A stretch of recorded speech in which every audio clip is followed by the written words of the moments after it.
This is the Victory Stakes. It is a Group 2. It's worth $150,000 with exemptions for some of the big races coming up through the Brisbane winter. Minute from start time. Now, the favourite is Poor Judge. Now, this horse is a great record. Up the top, had a fraction of a freshen up since mid-March, about 6 weeks since he's raced. He's always races well fresh.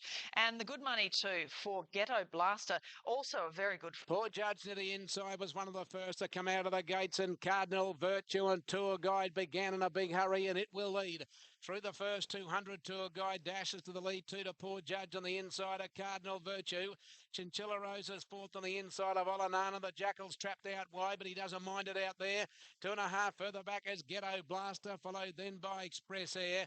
Blazing Heart back on the fence, and Albert the Fat is last. At the 700 metres mark, and the leader is Tour Guide from Cardinal Virtue, and the Jackal 3 deep outside the speed.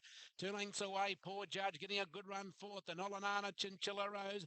Ghetto Blaster's about to be called upon, and then Express Air, Albert the Fat and Blazing Hearts.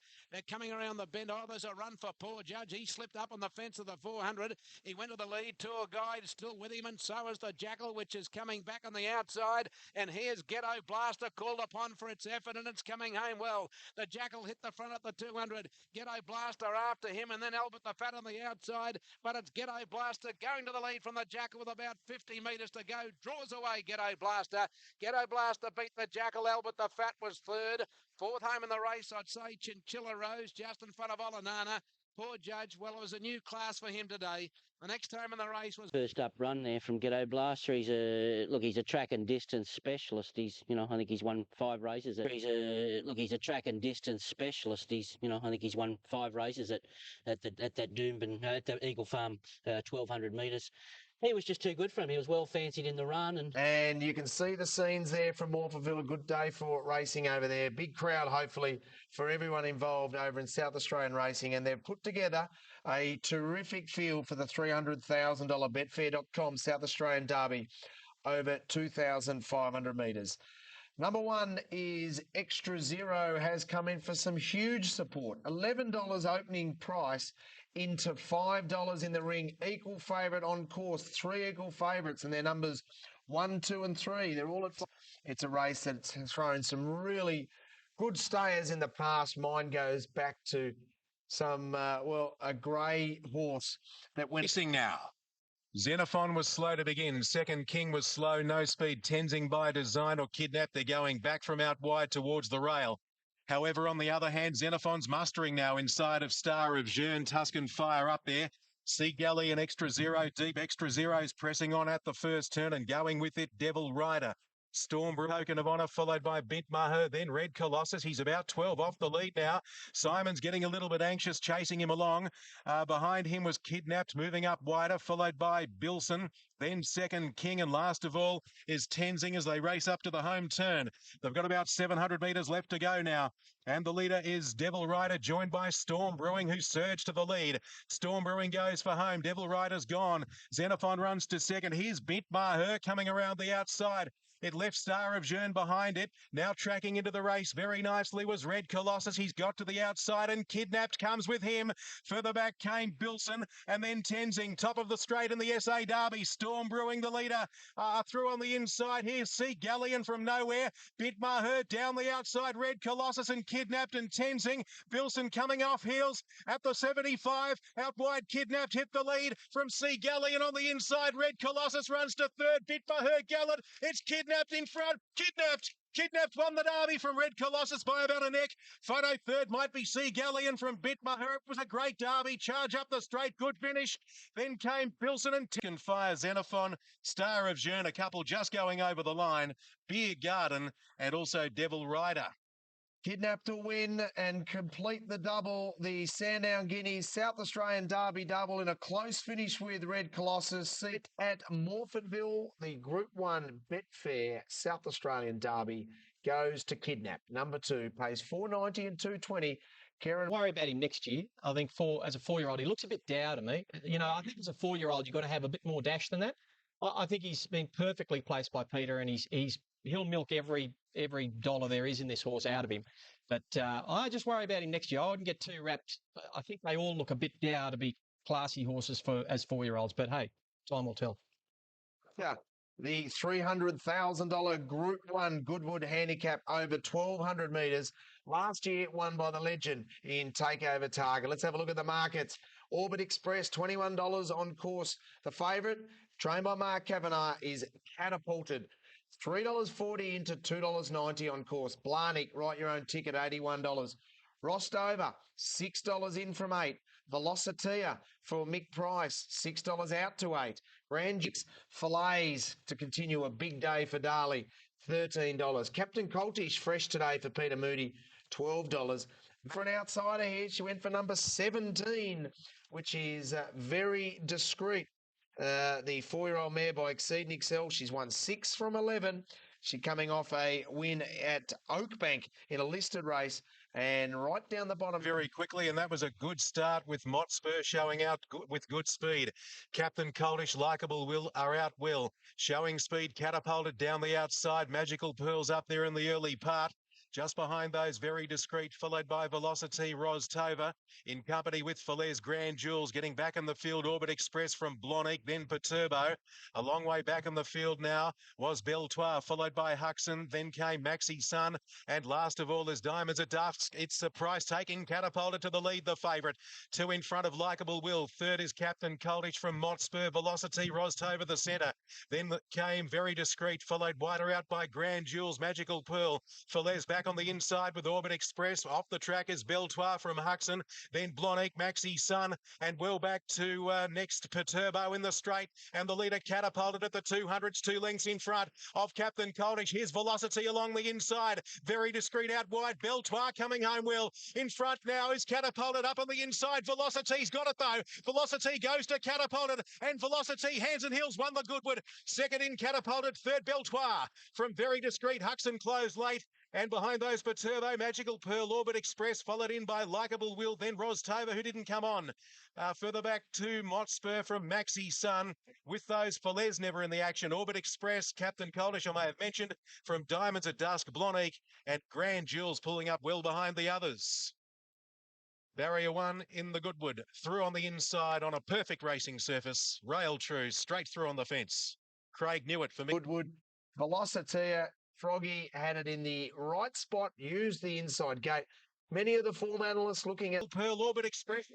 There's a bit of phobia about these sort of lanes in racing, so I was happy from barrier 1 to accept the blame if it hadn't have worked, and obviously it did work. But yeah, Mickey Price, Craig Newitt, Velocity, Catapulted, and Very Discreet third. Alfie.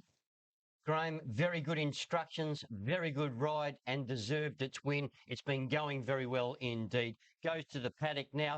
I thought Catapulted was very game in defeat. Very discreet, very good also.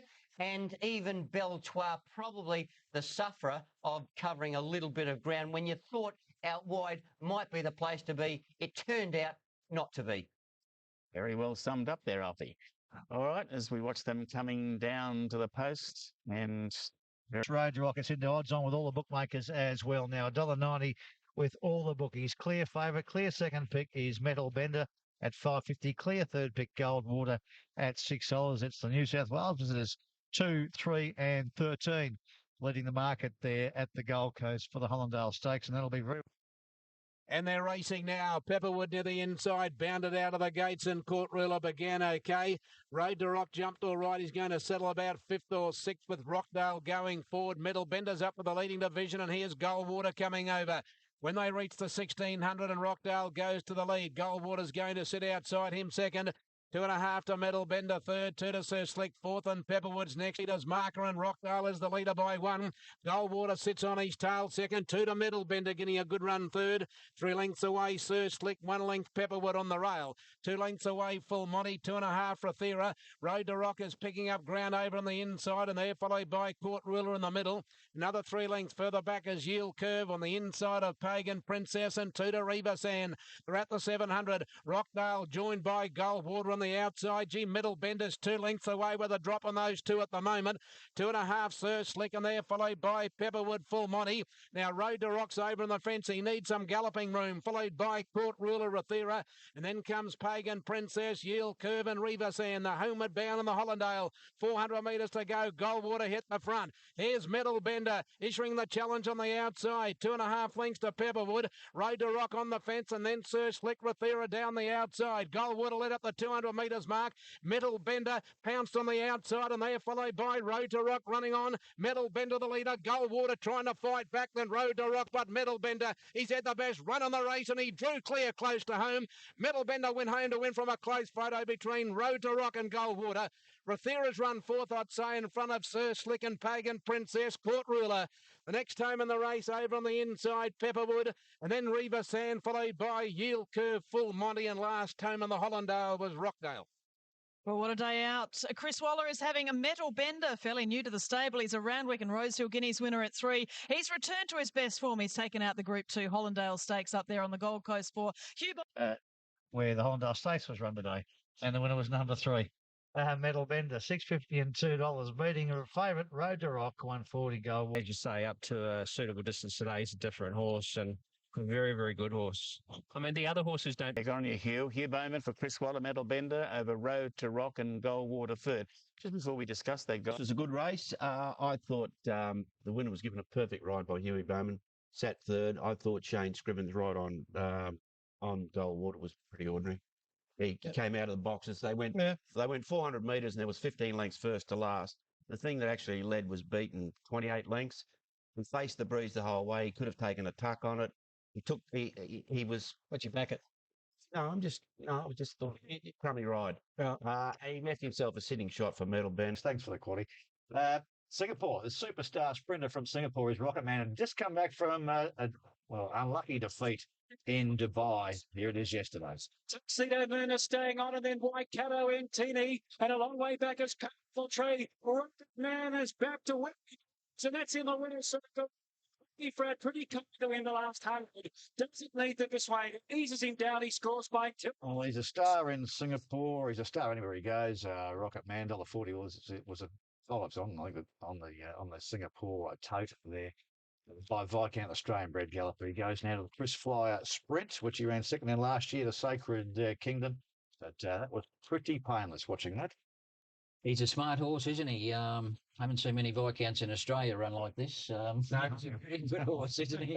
Look at Fred there. He from Dubai. A lot of pressure on him, Fred, after he got it wrong in Dubai when he rode that horse, ran second, of course, in the Golden Sheen, but back on song yesterday. Weak, just in the hands of the gods now, I guess. I guess so. Weak, just in the hands of the gods now, I guess. I guess so too.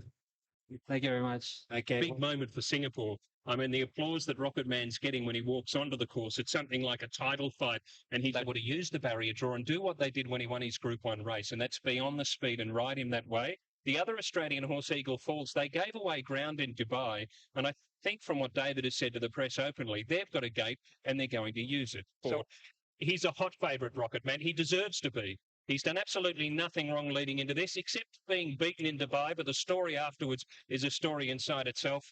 This is potentially the biggest moment for Singapore racing. Let's hope it is. Rocket racing in the Chris Fire. A good start. Mario can't go in the early part, and there goes Gold Trail from Rocket Man and Mexican Rose. Green Birdie holds up in fourth, then Eagle Falls. They're followed by Joy and Fun and Teeny. Mario slipping up on the rails inside of Happy Zero. Cheyenne Dancer goes back to last. After 200 metres, and Gold Trail is the leader by half a length now on Rocket Man. Green Birdie close at hand third. Mexican Rose one out, one back. Eagle Falls travels strongly in fifth position. He's going between runners, Eagle Falls, as they come down the side. They're followed by Joy and Fun, given a push. Then Antini Marial. Happy Zero's giving them 8. And then Cheyenne Dancer. They're coming towards the bend in the Chris Flyer. 4:50 to go. Rocket Man first to set his sights on the winning post. Gold Trail trying to kick towards his inside. Green Birdie lurks. He's up to third placing and finishes up okay. Then Eagle Falls, and they're followed by Mexican Rose and Joy and Fun. Gold Trail, the kick for Australia. Green Birdie, Rocket Man on the outside. Green Birdie's coming after Rocket Man. Rocket Man's just in front. Green Birdie's lifting. Green Birdie Greenberry beats Rocket Man, and it's hot again. Third close. Happy Zero Fluey's in a photo with Gold Trail and then Eagle Falls, and they were followed home by Joy and Fun, Mario, Mexican Rose, and Teeny, and the last one, Cheyenne Dancer. Running his best race, finishing in fourth. Fifth was Eagle Fall. And there are the scenes downstairs. Great to see Mark Duplessis with an international Group 1 win. A nicer guy you won't.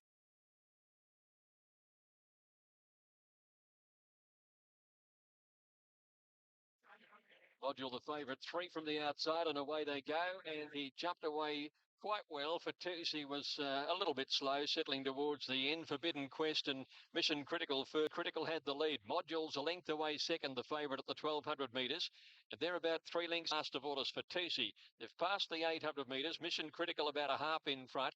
Module second, 3 lengths Grail Journey giving chase, and then Forbidden Quest. Did we win a length away fifth, followed by the Grain No Jurisdiction, and then Windshear down under Boy the rails when they cornered. And then Kurt and Mudra coming around the home turn now. Mission Critical in front, Module second on the outside. They're followed then as they fan Growl Journey going for a run between the 2 leaders, and so too No Jurisdiction. And Windshear comes on, and Mudra's the widest runner. Module had the lead, but he's got plenty of company. Mudra swept up on the outside and went straight past Module. Down under Boy getting a run through, but it's Mudra racing away from Module. Kurt making ground on the outside. Good battle for third, but this is home. Mudra, look at it go. Mudra raced away to beat Module by 4 lengths. Kurt got up for third, close fourth between Windshear and Only He Knows. And then Fatusi, No Jurisdiction, a break down under. Riding for Aidan O'Brien. He's currently $4 favourite on the UK. His first run in the UK. Johnny Murtagh in the saddle, riding for Aidan O'Brien. He's currently $4 favourite on the UK total, and not surprisingly, is very short on ours as well. 210, and his team have come up joint favourites here at $4. Then Showcasing at 5. He's a 3-year-old. Now Starspanglebanner. I know he is a 3-year-old as well here in the Southern Hemisphere. He's racing tonight as a 4-year-old. He's carrying a Group 1 penalty as well, with 62.5 on his back. Then the start. Starspanglebanner here going round now for Ireland, although I suppose we can still call him Australian. First starts in the UK, and it's second pick on fixed odds at the moment. A little bit quicker here. They're off. 6 furlongs ahead of them. Showcasing didn't jump quite as well as 1 or 2 of the others. Main Aim in the centre with the pink cap broke smartly. Prime Defender towards the far side with Starspanglebanner, but all headed off by the nose bandit In Exile, who blazes his way through the first furlong and a half, chased by Starspanglebanner. Edge closer on the near side and towards the right, Prime Defender, followed by Angles Arc in a red jacket. Main Aim in the centre, and then Safe in the dark green from Judd Street and Damien, and Doncaster Rover and Showcasing is towards the rear.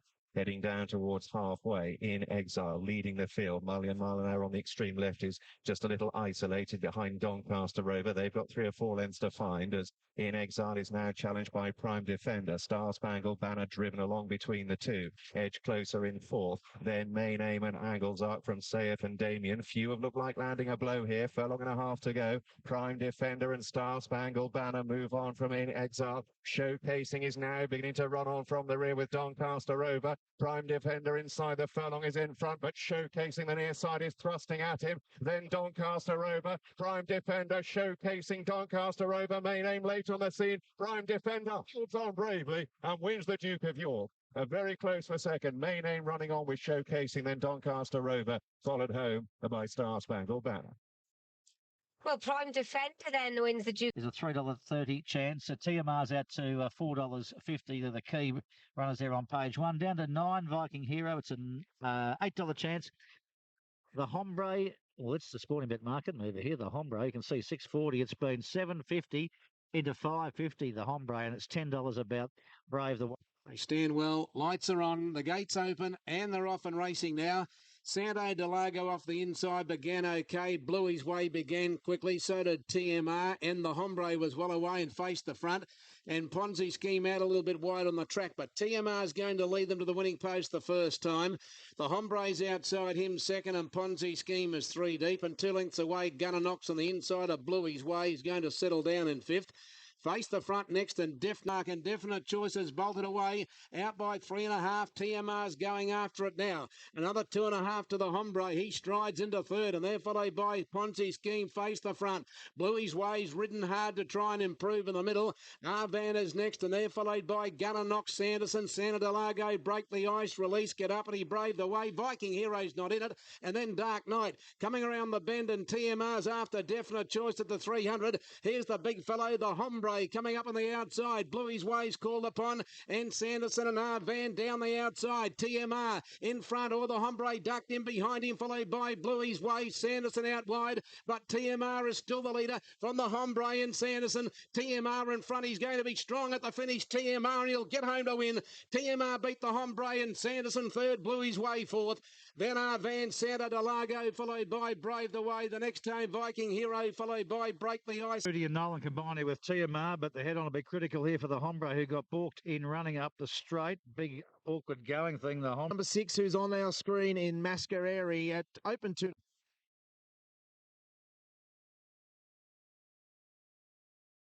Confident. I think that was the part. You can see the Hombre. No, we got the head on everywhere around the home turn. You can see. Here we go. You see TMR come out about here. There's a little shift. He comes out here and goes bang there. If TMR could have held his margin, he was about 3/4 of a length in front. If he could have held that margin to the line, it would have been sweet. But the Hombre got within a neck of him on the line, and I think in the end that's what did him in. I was like Alan. The Dermot 10, sorry, not Dermot 10, the BTC Cup coming up short, and we'll get to that shortly. But here's the current market for the tote market for the BTC Cup. Now, on course, well, from the top, it's $21, $7.50 best price, $17 Ghetto Blaster News. Hortensia, $3.20, $21 about russeting. Melito out to $5, out to $12 now for Set for Fame. Peter Moody will still be fuming. But we're set for the BTC Cup. This is the Group 1 contest in the country today. Hortensia is the favourite. But oh, wasn't that a start? Have a look at that. Latin News and Shell Scrape was on the move in a big hurry, and Micmac began okay, and Monton's going to settle down fourth from Set for Fame. King Mufasa's just off the speed. Hortensia is going to settle back behind him. One away from the rail on the outside there of Albert the Fat. Then Sister Madly getting back as Ghetto Blaster, russeting as last. Shell Scrape at the 800 metres, marked by 1 length. Micmac is second. Monton has come away from the fence to be third. 2 lengths away, Latin News fourth on the outside. Set for Fame on the rail. King Mufasa next, 3 deep. Melito between runners. Albert the Fat's on the rail. They're followed by Sister Madly. Hortensia third last from Ghetto Blaster and russeting. On the bend, 400 to go. Shell Scrape led. A half to Monton. Micmac on the fence from Latin News, and they're followed by Set for Fame, King Mufasa, and then Sister Madly. Melito's looking for the way out, and Hortensia's a long way from them. Micmac got the rails run, went straight up on the fence to join Shell Scrape, Monton. Here's Albert the Fat, Melito, and Latin News down the outside. Big finish. Albert the Fat, Melito, and Latin News to the line. They hit it. I think Albert the Fatter knows Melito. A photo for third. Latin News or Micmac and Hortensia's out deep on the track. Never really got at them. Then Set for Fame. The next time in the race, Shell Scrape, and they're followed by King Mufasa, Sister Madly, Ghetto. I'll turn it up. Eden Petrie from Canungra. Well done to him. Albert the Fat wins a Group 1. He's the horse on the inside. You're looking for Melito outside of him. Micmac up the inside. Latin News in the yellow cap. No Hortensia. Shell Scrape knocks up. Set for Fame ditto. Hortensia left with too much to do. On the inside, it's Albert the Fat. As he got the head down, the heads are in sync. If that's a bad angle, I'm saying he's won. Third, what a great result for Eden Petrie if he's won. He lost it here. It's one for sure.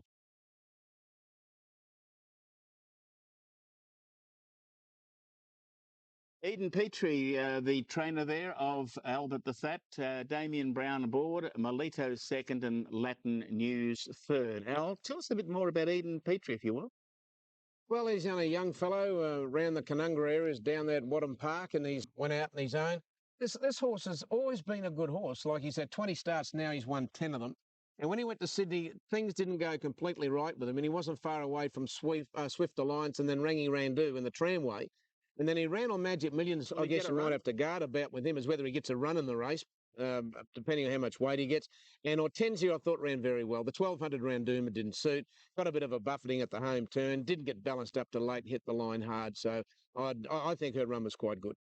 I think her run was a total forgive because they've charged home in 34 seconds there. And look, she did get a buffet on the turn when she tried to barge out and didn't balance up at all. And I thought she did a pretty good job to finish as close as she did. Yeah, I agree. I think she was the run of the race. I mean, I like, taking nothing away from those horses. Double O. Okay, Vision and Power is at $16. Triple On is at $12. Sir Slick out to $61. Now, money coming on course for number 4, Road to Rock, 4 into 3.8. Newport's at $61. Metal Bender, the favourite, $3.10. Dr. Fremantle is out to $11. Riva Sand, 51. Gold Water is at $7. Hasn't moved off that early quote. Ready to 3.8, but Metal Bender is the $3.10 favourite for the big one of the day, the Group 1 Doomben Cup. Metal Bender, Kieran McAvoy taking over the duties this afternoon in the Group 1 Doomben Cup. And it's $3.20 favourite Metal Bender, but according to the stand. The gates open and they're off and racing now. Enter Timekeeper from barrier number 2 was the first to go. Triple Honor began well. Here's Goldwater, Enso Slick coming over. Pagan Princess and Metal Bender just behind them from Vision and Power. Road to Rock, Dr. Fremantle ready to lift, followed by Extreme Newport and Riva Sand. Well, there he goes, the Timekeeper. Out of the straight he goes to the 1600 metres mark and he's raced away. He's out by 4 lengths. He can make it 5 in a minute. The Goldwater in second position. Another 2 lengths away came Sir Slick, and Metal Bender has found the fence in 4th position, 2 lengths the ball. They're by the 1100 metres mark, and Chrissy Muntz has set Mr. Lights, a Timekeeper, out by 6. Goldwater at second. It'll have to do the donkey work by the look of it. Another 2.5 further back, Sir Slick on the outside. Metal Bender getting a good run on the rail, and Road to Rocks closing up in 5th. Triple Honours back 6th on the fence, a length and a half to Pagan Princess, and then Dr. Fremantle. They're followed by Vision and Power, ready to lift. Extreme, Riva Sand and Newporters last. Sir Timekeeper at the 700 metres mark. He's only 2 in front.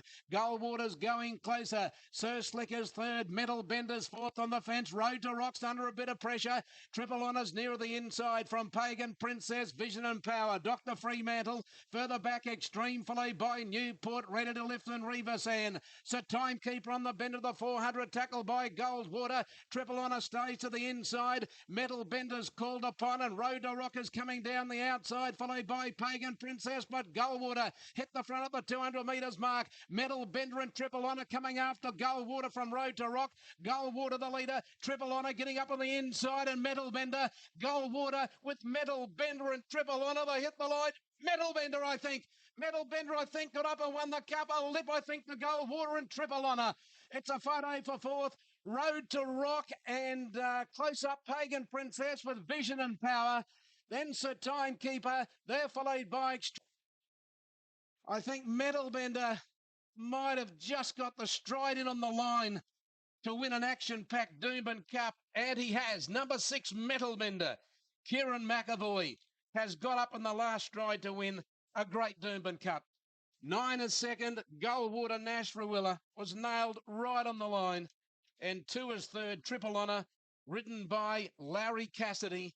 Couple of dividends just to tidy up. We'll get stuck into these horses very, very soon. Metal Bender. He's go. He's had a lot. We'll get stuck into these horses very, very soon.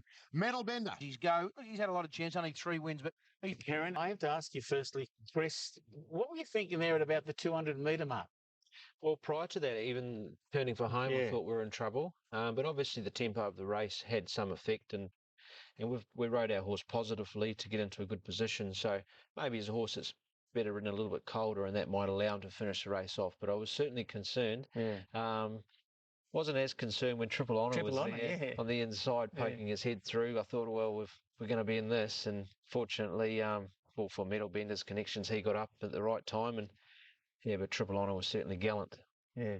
And gallant also was Goldwater too. Yeah, she certainly was gallant in defeat because she had to drag the field up to the tearaway leader there, Sir Timekeeper. But look, you've got to give it to McAvoy. He was intent and knowing where he wanted to be. He was aggressive from outside the middle draw there in barrier 7, pushed across and certainly found the fence got out at the right time to get momentum at the right part of the track, and it was the ride that made the difference between winning and losing. I'm convinced of that, and look, I'm convinced this horse has got plenty left for the spring, Chris. Yeah, I think so, Ronnie. And yeah, Kieran did a great job, as did Hugh Bowman. Fortunate of that. Yeah, I do think there's upside to this horse. He's only a lightly raced horse. I think 13 or 14 starts. He's had a year off the scene, and a relative newcomer, in my opinion. So I think there's still plenty of upside for the spring. Alan, as you people are talking about Cox Plates with this horse.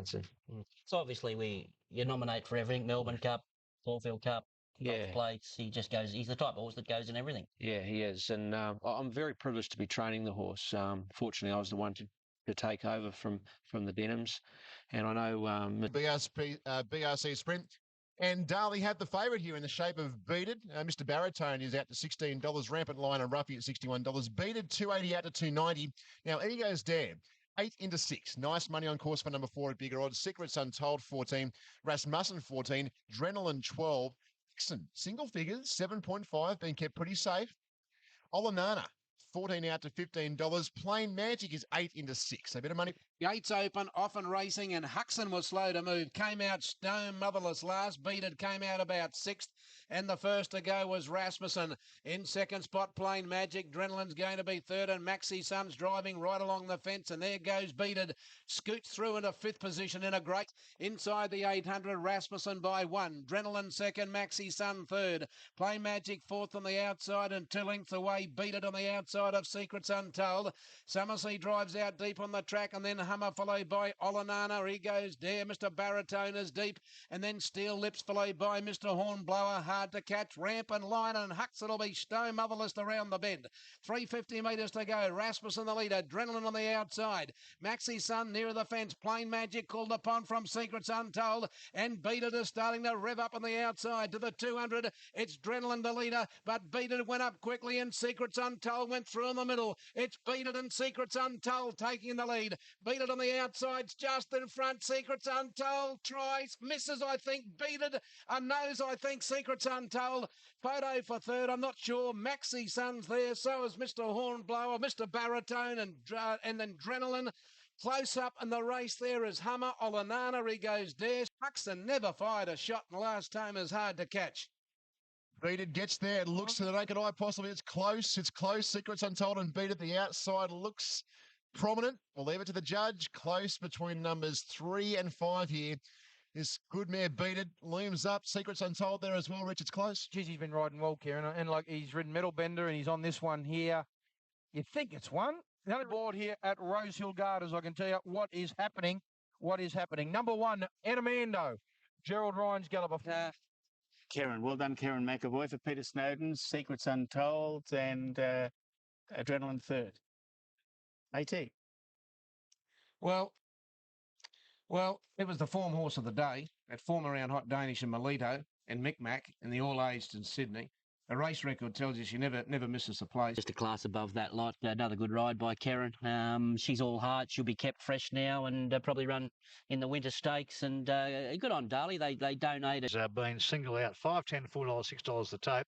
Now, this is a good race. You got Sir Timekeepers at 7, the Hombre at 6, Tiamar at 6, Kaczynski at $6.50 if you look at the market order on the tape, Landlord at $10, but Summer Dash. All set and ready to go. All in the stalls, starting signal about to be given for the Mullins Lawyers Grand Prix, and they're ready to run. They're ready and they're off and racing, and Sir Timekeeper bounded out of the gate from out in the middle of the course, and he's going to come across, and I reckon he will be the leader by the time they link up with the course proper, and here he comes. Sir Timekeeper goes to the lead, breaking the ices, going up to join him, and Summer Dash is out wider on the track with TMR.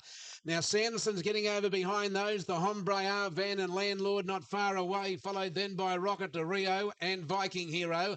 Then Kiora, Mother's Milk, Kaczynski's a mile back, and then they're followed by Mark, and the red leader puts on the brakes. The timekeeper is 3 parts, make it 1 now. TMR steadied second the outside. Summer Dash with a beautiful run on the fence third. Breaking the eyes fourth. Arvan taking off 3 deep on the outside. The Hombre just steadied back on the inside of Sanderson. They're followed by Landlord on the inside of Viking Hero from Rocket to Rio. Mother's Milk's out 3 deep, and then Kiora, Kaczynski, followed by K-Seal, Dark Knight and Arjonium. 700 metres to go, so timekeeper a half to TMR. Arvan trying to go up to make a line of 3 and 2 lengths away. Summer Dash from breaking the ice. Here's the Hombre getting room in the middle, improving quickly, and they're followed by Sanderson. Landlord is next from Viking Hero, and where's Kaczynski? It's got 2 behind it as they turn the corner. So timekeeper tackled by TMR. Arvan raced up on the outside from Summer Dash, and here's the Hombre coming at them from Landlord and Sanderson, and Kiora's looking everywhere for a run. So timekeeper the leader, the Hombre, Landlord on the outside, and Sanderson. Here's Landlord after the Hombre. Look at Kaczynski. Kaczynski's jumping up out of the ground, and it will get up and win the Grand Prix on the line from the Hombre. What a run. Third's a photo. Landlord is the timekeeper from Rocket to Rio. Kiora, Summer Dash behind those all. And we have to ask ourselves, have we seen the Derby winner? I think well, off that, you'd say yes, Alan Thomas, and could it be a big day for Tony Noonan. Kaczynski winning the Grand Prix in brilliant style. Patient weaving ride by Newitt. The Hombre came into at the right time, had its chance. Landlord, ditto. Never seen a better ride that's run 8th than Nasharilla there on Summer Dash. Drew 18, had it on the... Yeah, that was enormous over the concluding stages. Yeah, Andrew, you know, I gave him away on the corner. He was struggling getting to the corner. I just didn't think he was hand on the ground in on the fence. But it did surprise me when he got out in the straight. Goes to number 9, Kaczynski, found the line. It's a real promising horse. Off over the road. The Grand Prix Stakes up in Brisbane goes to number 9, Kaczynski, found the line and Tempo Manor. And the Grand Prix Stakes up in Brisbane goes to number 9, Kaczynski, found the line really well. Craig. Tony Noonan, it's right on target for the Derby, Alan, isn't it? Well, you just have to say, looking at that race, can you see anything that finished behind him beating him? Yes. Or is there anything coming up that's new? I mean, the Hombre raced terrifically well. I thought Landlord... Well, I think I'd like the Hombre to beat him, because what I like about the Hombre is, notwithstanding that Kaczynski defeated him on his merits yesterday and is a very promising young horse and will run well in the Derby, all that. But I love a horse that can just put himself there and can stay. He looks like he'll stay all day, the Hombre. And I just think that puts him right in the race again. Big track. I know everyone says, oh, that'll suit Kaczynski. Doesn't always suit them any better. Going to the big track doesn't always, and I just think the Hombre. No, the winner's the one to follow. That was a warm up for the Derby. I think we spoke to Tony Noonan on Sydney Radio on Saturday morning. He said, "Look, I've been a bit easy on him. I'm concentrating on one race. So I love horses that have been set for a race, and this horse has a little question mark if he's the Doomben 10,000 latest market." And I can tell you, speaking to Michael Sullivan from Sporting Bet, feeling ready. Every book in Australia's got its tail here. It was $41 top price with them. It's now $8. And has been with them, had $8,000 on it only minutes ago. The low price, the high price, $41. It is a horrible result. Other moves here was $7.50 about Who Big Got You, $10 Micmac, Hortensia's at the $5 with Hot Danish and Melito. Now, Albert the Fat will be coming up to complete the line, albeit a little bit reluctantly. Profit Racing, it was a great start out. Carrara was the first to go. Shelf Scrape began quickly. Paprika's going fast, so is Micmac. King Mufasa just behind the speed, followed by News Alert. Hot Danish came out brilliantly. He's going to run on the speed, just on the fence in about 5th and 6th position. 2 lengths away, Melito. Hortensia is there. Then comes Black Piranha, followed by Ghetto Blaster. Then Russeting Red Lord. Who Begot You is second last, and Albert the Fat is last. To the 800 metres mark, and King Mufasa the leader from Carrara. Paprika third. Micmac is fourth, and Shell Scrape a little bit wide. Hot Danish is on the fence. Feeling Ready's in between runners, and they're followed then by News Alert, Black Piranha. Then Melito a little bit worse than midfield. Hortensia outside it with plenty of galloping room, and it's in the clear. Who Begot You's getting onto its back, and they're followed by Red Lord, Ghetto Blaster, Russeting, and Albert the Fat is last as they make the corner. King Mufasa well away from the fence. The leader Paprika near the fence from Micmac, Carrara, Shell Scrape. shape. Hot Danish about to burst through in the middle, and then feeling ready. And Hoobie Got You is coming down the extreme outside. Hot Danish went up on the inside of King Mufasa. Mick Macca's next. Hoobie Got You scorching down the outside, but it's Hot Danish in front. And Hot Danish will win the 10,000 from Hoobie Got You. Melito, I think, ran third. In front of Mick Mac and Black Piranha from News Alert. Hortensia never got into it. The next time was Shell Scrape, followed by Albert the Fat, Feeling Ready, King Mufasa, and then Russeting further back in the field. Then Ghetto Blaster, Carrara, followed by Red Lord. And last time in the race, Paprika. And the champion mare has saluted Group 1 again. What a great mare she is. A Hot Danish, Tim Clark and Les Bridge combined now to take the Doomben 10,000, and she becomes the first mare in weight for age history of this race to win. History said she couldn't win it. 47 fillies and mares had tried since 1997. None of them. Take us through the race and what you were thinking. I was a little bit worried that she got so far back. But then coming to the turn, I could see she was just absolutely in cruise control. She's a great mare. We want another year of her, at least a race on. Oh, well, I need something like this to keep me going too. How good is she, beaten by a champion mare? Yeah, well, good luck, bad luck. Who knows? I mean, no penalty anyway. You head to the Stradbroke, but given the conditions and things like that, what's your take of the run? I think, probably the bigger spacious track at Eagle Farm's going to suit him better. I mean, he outsprint. Confirming correct weight Doomben on 10, 1, 15 and 2 interims. Sorry, Hot Danish for Tim Clark.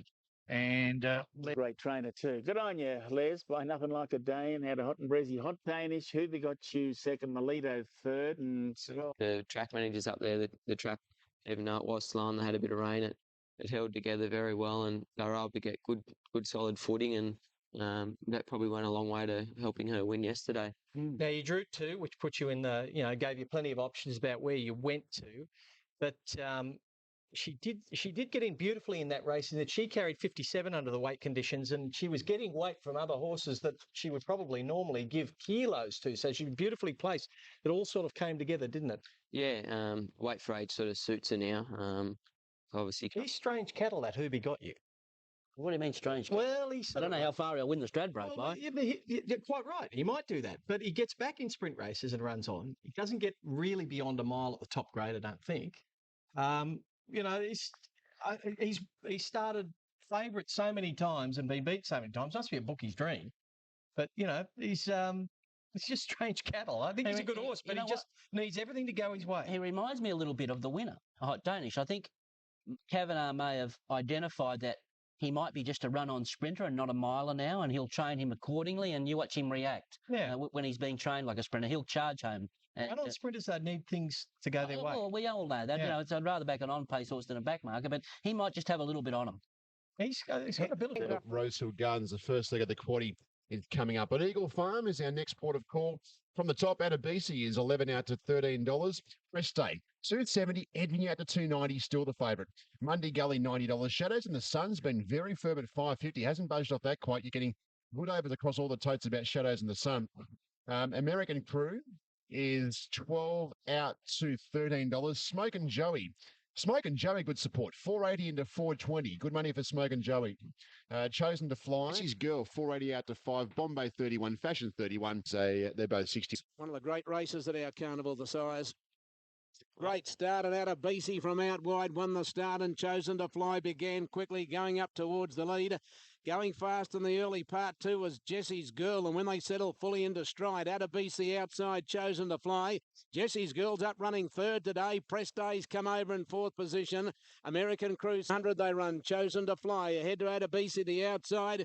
Jessie's Girl third. Press Days in a great spot fourth, followed then by Levi's Choice. Shadows in the Sun's very deep, and they're followed by Just Destiny and Molson.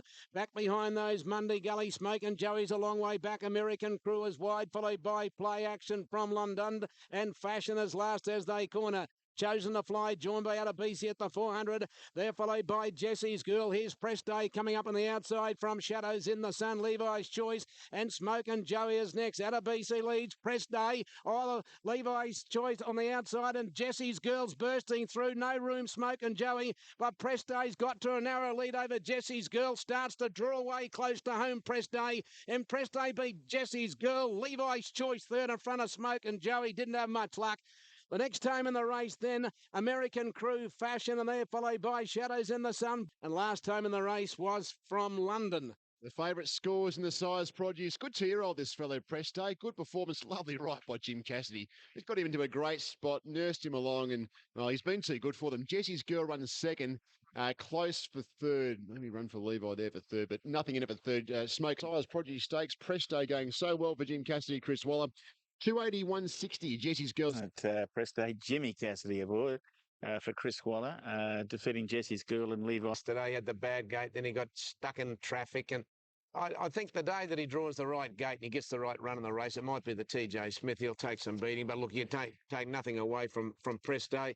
The horse. One thing I'll say about Smoke and Joey, he needs all the luck in the world everywhere he goes. To win the TJ Smith, you're probably going to need some pace in that race. And where's that going to come from?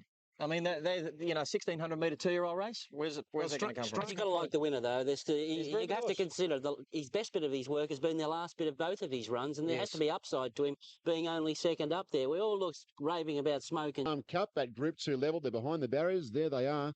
Down the ball we go. Vision and Power, 13 to 15. Triple Honour, 380 out to 4. Back to 380 in the favourites. Sir Slick, 51. Newport, 13. Borghurst, 41 to 21. Raffaello at $8. Scouting Wide, 8 into 650. Just waiting for it to flash up again, but scouting wide back. Danzibar, $21. 4 into 380 for number 2, Triple Honour. Up at the last of the lead-up races to next week's Brisbane Cup, and they're all in the starting gate. They're off and racing. Triple Honour began okay, but he's back in the second half of the field in the early part of the race. Scouting Wide's coming over from out wide with Sir Slick, and Jimmy Cassidy's on the move on Vision and Power. He's going up to join those leaders to the turn out of the straight. Cabiza's going to settle fourth on the inside of Artalis. Triple Honour's a little bit deep to the turn out of the straight, followed by Frozone, Vicky Chardonnay, and they're Dreamin' to the Calatrava. They're gone to the top corner, and there's Sir Slick. He's off and gone at the 1,000, and around the outside he goes, and at the 900, Sir Slick by 2. Scouting Wide second, 1 Artalis. Another 3 lengths further back, then came Vision and Power on the outside from Cabiza. These back markers might get their chance shortly. 2 lengths away then is Frozone picking up ground on the inside of Vicky Chardonnay, and Triple Honour's off now. Then Newport Pagan Princess is tracking into the race okay. They've been followed by Danzibar, Ready to Lift, and Borghurst, Extreme, Raffaello, and Calatrava last. On the bend, 450 to go. Sir Slick the leader, Scouting Wide's outside him. Triple Honour's gone fast into third, followed by Cabiza, Vision and Power. Further back is Pagan Princess, and then came Newport. They've got 300 metres left to go, and here's Triple Honour. He's coasting up on the outside, and he's dashed to the lead from Sir Slick, Scouting Wide. Pagan Princess, Newport, Raffaello down the outside, but Triple Honour, he got away with 100 metres left to go, and Class is going to tell with a capital C. Triple Honour goes home to win. Raffaello made good ground to run second, Newport third, Borghurst fourth. Then Sir Slick and Scouting Wide. The next time, Pagan Princess, Frozone, Vision and Power. They're followed by Extras, Artalis.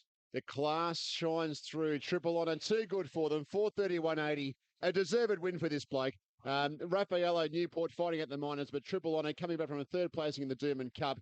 Just too good for them. He hasn't won for a while, but he's been all around the mark, Rich, this prep. Yeah, winning double up in Queensland for Chris Waller, Triple Honour. Cup Group 2 level, a good win by Triple Honour. A deserved win. He's a good horse, and he's racing very well. 430-180. Raffaello found the line. Chris Waller, of course, the trainer. Raffaello second, Newport third, and I'm glad to say Larry Cassidy joins us. It's because of the weight for age conditions. He's only giving 2 kilos to the worst horse in the field. I mean, if it was a handicap, he'd be giving the bottom weight maybe 8, 9 kilos. Why was he $4?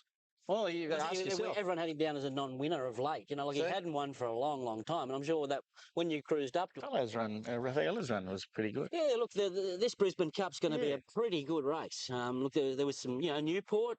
Status Quo. Starlet is at $14. Status Quo. Starlet.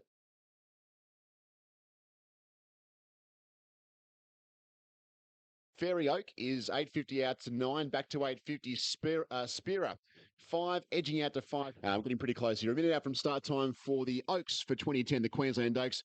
Rich, 12 minutes out from Rosehill in the Queensland Oaks. Rich, 12 minutes out from Rosehill Race 8. How is the betting shaping up? Well, let's go down the board here at Rosehill, and we're still up to... They're ready to go. Set racing. Oh, Dariana's got its head over the stall. Dariana's not going to take any place.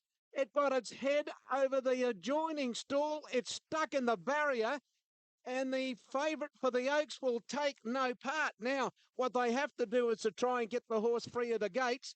So when they come around the next time, there's no stalls on the track. What a sensation. Out of the straight, they run on the Oaks. Let's take a deep breath and start again.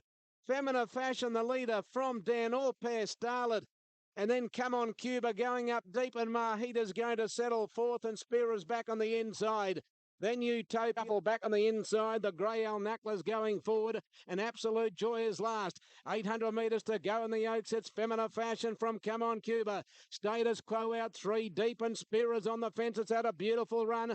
Then Dan Orpair started, and here's Mahita. It's coming into the race at the right time. Mother's Milk and Utopia tracking up, and then K-Seal, Cassini Contest, and Fairy Oak. Ambitious Princess is a long way back with Miss Keepsake as they round the corner to the 400 in the Oaks, and Feminine Fashion the leader. Spira's about to get off the fence. Mahita sprinting quickly on the outside. Then comes Dan Orpair Starler, followed by Utopia. They're coming to the 200, and Mahita's dashed to the lead. Dan Orpair Starlet. Absolute Joy is coming from the tail of the field. Mahita the leader from Dan Orpair Starlet. Miss Keepsake, the Kiwis jumping up out of the ground. Miss Keepsake's going after Mahita and will nail it on the line.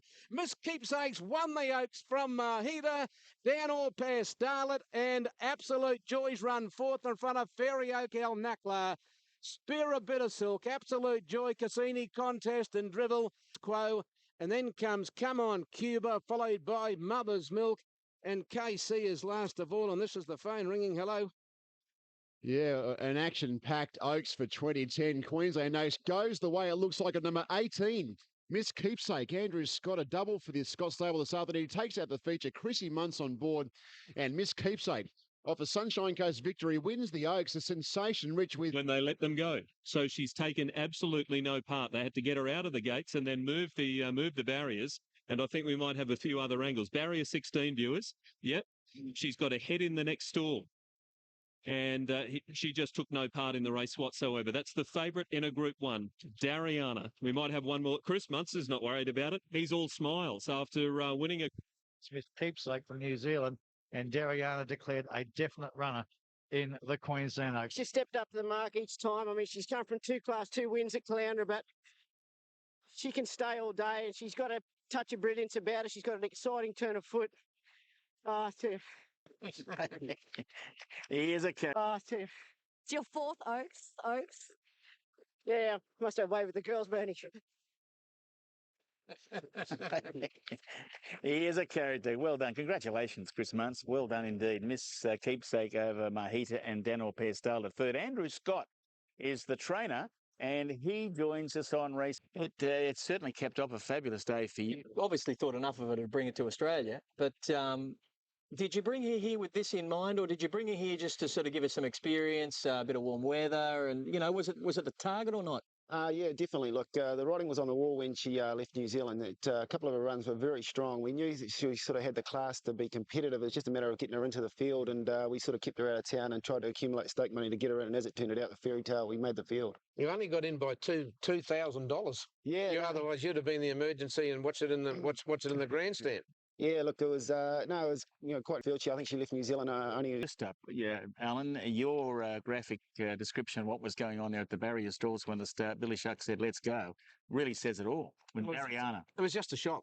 I mean, you just don't expect to see that. You got a favourite trained by Bart Cummings in an Oaks Group 1 race, and you just don't expect the gates to open and to see a horse do what it did. I mean, I must admit, if I didn't have the binoculars, nailed to a stand that I used, I'd have dropped them. Well, every person had their money on her knew what was happening, that's for sure. There's a couple of $100,000 down the drain there, because that's what sort of money she was holding. Look, more than a couple of $100,000. Oh, well, she was the favourite, Duff. So you got first fours, trifectas, you got trebles and double. She would have been in everyone's ticket somewhere along the way. Was there any ever any doubt that she was going to be declared a non-runner? I don't think so, because if you have a look there's closely, someone with there. See, someone with her, isn't there? That's it. No, I think they've climbed in from the back, that barrier attendant, after she's done that. She's just thrown her head over to the next stall, tried to jump into the next stall, can't get out. Look, I know there is people out there opportunity to jump with the field, and she blew it herself. I mean, that.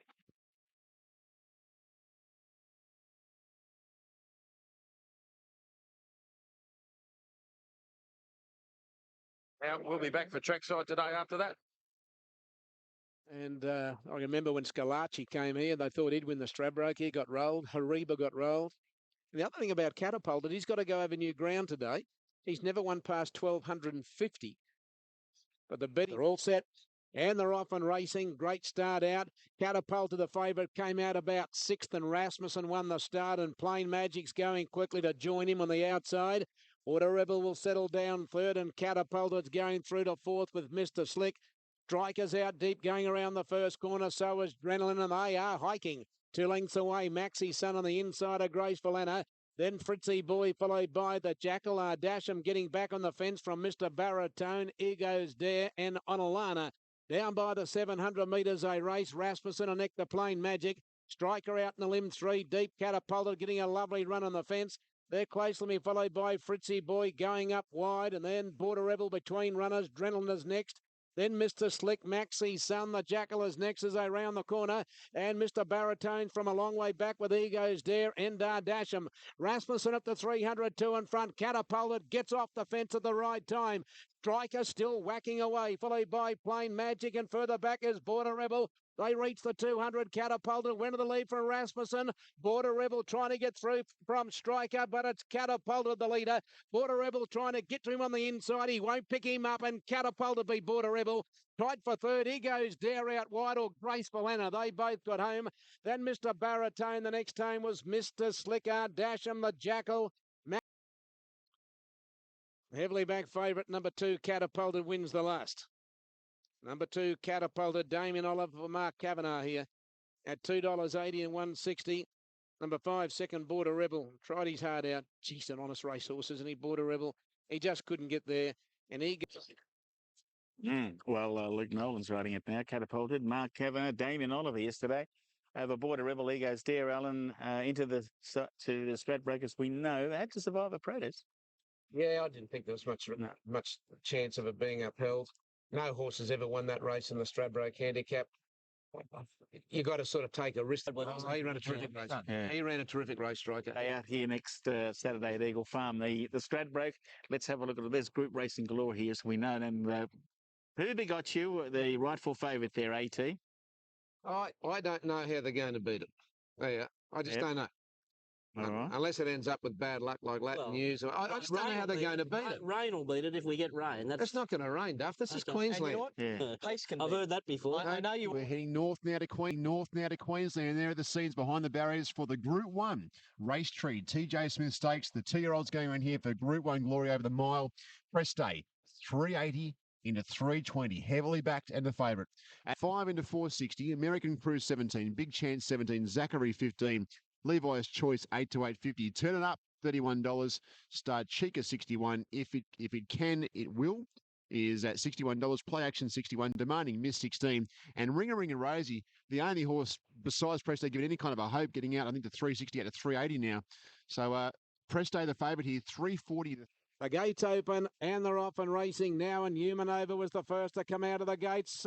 Presto didn't begin at all. He's back near last. When they settle fully into stride, and Adabisi runs to the lead. Big Chance goes to second, the outside. Run for Levi scooting up third. They're closely followed by American Crew and Human Ale. Presto's a long way back on the field, followed by Play Action, Fashion, and last of all, Star Chica.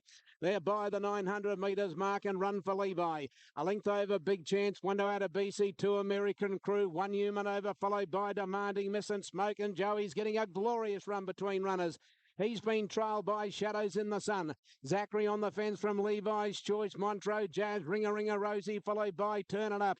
The next is Play Action and Press Days on the move now, followed by Fashion Star Chica. And If It Can, It Will as last as they make the bend. The homeward bound 450 to go. Run for Levi led Big Chance American Crew. Adabisi on the fence, Shadows in the Sun. Now Smoke and Joey's called upon. And Press Days coming down the outside. And here comes Ringer, Rosie. She's cutting loose with a terrific run. They're coming to the 200 metres mark. Press Day and Ringer, Rosie are going up to American Crew and Adabisi near the fence. But it's Press Day on the outside taking the lead. It's Press Day. It's the big three at the carnival for Press Day. It beat Ringer, Rosie and American Crew. Shadows in the Sun fourth from Zachary Adabisi.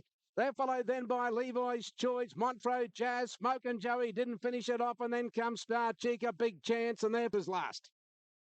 Too good for them.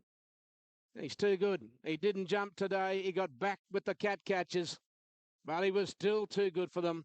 The Champagne Size and TJ Smith double for one of the shining stars of the Australian turf. Sure what happened there, but yeah, he gave them all a good start, and he's a very promising horse. It's quite exciting because obviously he's got some untapped ability, and to get this far, it's quite amazing off just a 2-week break after a failed Golden Slipper prep where he simply wasn't mature enough. But now he's mature. He's almost he's right up there with the best. Yeah. Now horse coming up here and the short spell, so we won't be doing much different, and he'll be there in the spring. Well done. Thank you very much. Let's go to Bernadette. Your punters had a big... Pretty sure I'm saying he's the first Group 1 winning son of Doomsday. 3:31.60. It was a sporting bet. Press Day season, hasn't he? Hasn't he? What? I don't know how Group 1s that is, but we'll talk more on that in a sec. But Press Day winning over Ringer, Rosie and American Crew, Al. Well, I think a lot of people want to really tag him as the next superstar, and everyone's holding back because you don't want to be putting wraps on horses too soon. But this horse is a beautiful animal. He's great. Ringer, Rosie's in the white colours, and Press Day's on the extreme outside. And Ringer, Rosie takes off and goes here, also puts a better length on him. But no sooner had she gone and put that length on him than Rawilla just gets into Press Day, and he just rounds her up here and just strides away over the final part. He's an exciting racehorse. Oh, the difference between a good and bad jockey here. A bad jockey would have panicked after that happened at the start. Rawilla was cool as a cucumber and didn't let him phase him all. Have a look at him here. This horse is noted on pacer. They looked a slow race on paper. A drama at the start, and he didn't panic. He just got his horse so relaxed and balanced. Like I say, that's the difference between a good and a bad jockey. One of the things that really that disadvantaged, are you, Al? I think this horse is a beauty. I think history says that this horse will go on and be something special. What do you think? A horse to do the double that he's done. I don't think anything's done the treble that he's done. No. A Champagne, the size. Well, you've had a filly do it, Lovely Jubbly. I think she did it. Al Mansour did it, and Mahogany did it. So the stats are in his favour. Correct. Maybe slight chance. She may have done it. Yeah. Look, good horses do it. And look, I don't want... 2010 are about 5 or 6 minutes away from that particular race. Not too far away from the Brisbane Cup for 2010 are about 5 or 6. 2.9 for me here. Borghurst has been 14 into $9.50. Newport, $7 into $5.50. Kinseltown at $6 and rock solid throughout betting. They're loading the gates. About 6 runners to go in for race 5 at Eagle Farm. Don't forget, if you're on the big 6, it's... And the gates open, and they're off and racing in the Brisbane Cup. Indicator near the inside, one of the first to go. Sir Slicker's going fast in the early part, and so is Vicky Chardonnay and Scouting Wide, and Larry's Never Later coming over. When they reach the post the first time, and Scouting Wide's going to run to the lead from Sir Slick on the inside of Larry's Never Late.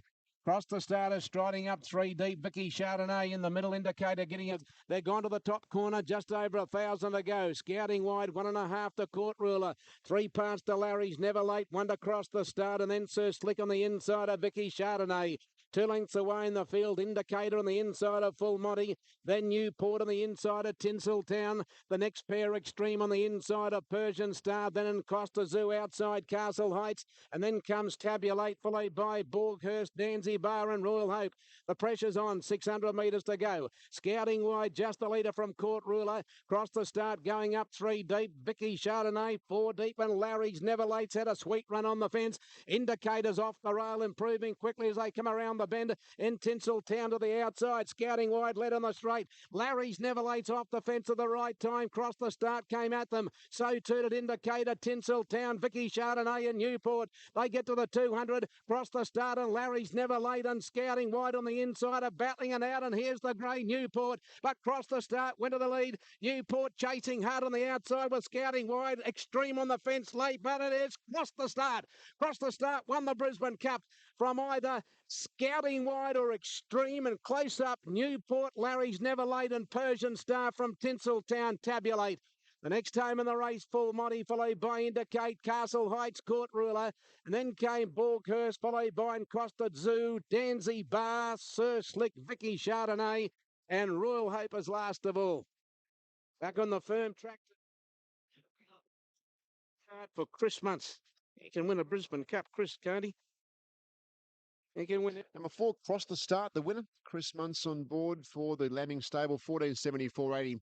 Beat Scouting Wide and Extreme. 4. I don't know how many he's won. Four, now. I think. He's very good at them. Yeah. Evans won 3. And Bevan's won 3. Well, there you go, Al.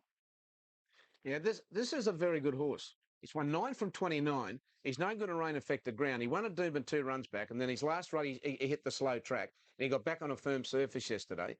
And Muntz rode him beautifully from a wide gate. And there's another beautiful ride in the race too. Luke Nolan and Larry's Never Late. Yeah. Sometimes the best rides don't get you victory, and that was probably yesterday. I think the 6th or 7th horse finished 2 lengths from the winner. You could see them all whacking away. But this horse is a very good horse cross to start. And I think there'll be another good race, at least another good race in him somewhere down the track. I think he'll win another good race. The rest of them are all... They just missed. You know what? I look at these horses and look, great when you can win these races. Fantastic. Everyone's happy. But you know what? If any of them start in a Caulfield or a Melbourne Cup, not one of them will start under 25 to 1. There you go. I know that's not a huge statement, Scoop, but, yeah, you know, yeah. I'm just trying to rate them, you know. People are looking at these thinking, oh, I'll take the early odds about it. Don't. Okay. Queensland Derby, race number 6. It's a good derby this year. The fillies are right in it in 2010. Here's the ratings for the race, and they are with Miss Keepsake, one of the fillies, ahead of Dariana. Sanderson edge today, Dariana. I don't think we could take it 2 weeks in a row if she stood there. Kaczynski is Tony Brassel's special, Field Master the Ombre. And here's the market. Most recent start. So the replay during the week wasn't bad at all. We get down to Field Master. The big query there is the rise in class up into Group 1, 7-day backup after winning the Oaks last week. And Dariana at $5.20, who has beaten the males before. She beat the males in the Frank Packer Plate. Taken down by Press Day. Sanderson, $17. So Timekeeper, 15 now. Kaczynski, $3.20 out to $3.30. The firm favourite, number 18, is $5.50 into $5. They look to be the major two. Kaczynski, $3.20, edging out to $3.30 now. Let's Keepsake, the 8. Kiora. Gates open, and they're off and racing now, and Dariana left okay from barrier number 1. So Timekeeper was the first to come out. Sanderson began quickly, and here's the Hombre coming over. Mahita's out wide, and Bluey's Way's going forward as well. Kaczynski's going to have about 4 behind him when they get to the judge the first time. 2,000 metres to go, and so Timekeeper led Sanderson. Mahita 3 out, and Bluey's Way is 4 out. Let them have it as 2 lengths away. Next on the outside of the Hombre, he's over on the rail. He's going to get a lovely run in the trip here. Another length and a half side of Rocket the Rio. Down by the 900, Sir Timekeeper. About 3.5 Bluey's Way. Mahita third from Sanderson. Now they're all off the bit chasing this leader. Let them have it as next. And the Ombre racing hard, followed by Arvan. Miss Keepsakes on the inside from Field Master. And there goes Kaczynski called upon. Dariana's getting off the fence, trying to get out of traffic as they come to the corner. And Favours Traders next. They come around the bend. So Timekeeper at the 450 metres mark, 3 in front. In second spot is Mahita on the outside from Sanderson, the Hombre. And here's Kaczynski. He's launching his big run on the outside. And Dariana's coming through in the middle. Sir Timekeeper the leader. Dariana's going up to it, and Kaczynski's having a struggle to go to Dariana, and it can't. And Dariana's shot to the lead with 100 metres left to go. And what a difference a week makes. Dariana's killing them in the derby. And Dariana raced away, won by 4 lengths to Kaczynski and Miss Keepsake from Kiora. The next time in the race was Bright Night there, followed then by Sir Timekeeper. Favours traded Sanderson, Arvan is next, and there followed then by Bluey's. They went over the line, faced the front. Arvan, a long way back in the field towards the rear. Towards the end came Let Them Have It, who's pulled up in company with Mahita. And here's one that hasn't completed the course. There's two. There's Kabiza and there's Bluey's Way. And Phil Masters finished in the ruck. Dariana has absolutely made a meal of it. Dariana, well, stayed in the Oaks. Now, you've got to ask yourself, how far would it have won the Oaks by? You've got to ask yourself. It would have won the Oaks by a minute. 18, Dariana. Michael Rod for Bart Cummings here. A lot of credit has to go to Bart Cummings and his foreman up here, Rach Fleming. You know, she's had the very unorthodox preparation coming into a race like this, and she's had a couple of months between each run. And, you know, I think it's his third derby today, Bart. He won it a couple of years ago with Empire's Choice, ridden by Damien Oliver. And I think his only other derby, Bart, was right back in 1975. Bottled Sunshine, written by... As far as the totes are concerned, with Dariana, a sensational win for that man, Bart Cummings. He's on the sick list, Bart, but that'll rejuvenate him, and it might too with Latin News, who might even come out and win the straight break yet. Nothing phased her. Can she be a Cups horse? At this stage, yes. There you go. Michael Rod and Bart Cummings, Dariana, Al. Well, what can you say? I mean, it was just a mind-blowing performance yesterday.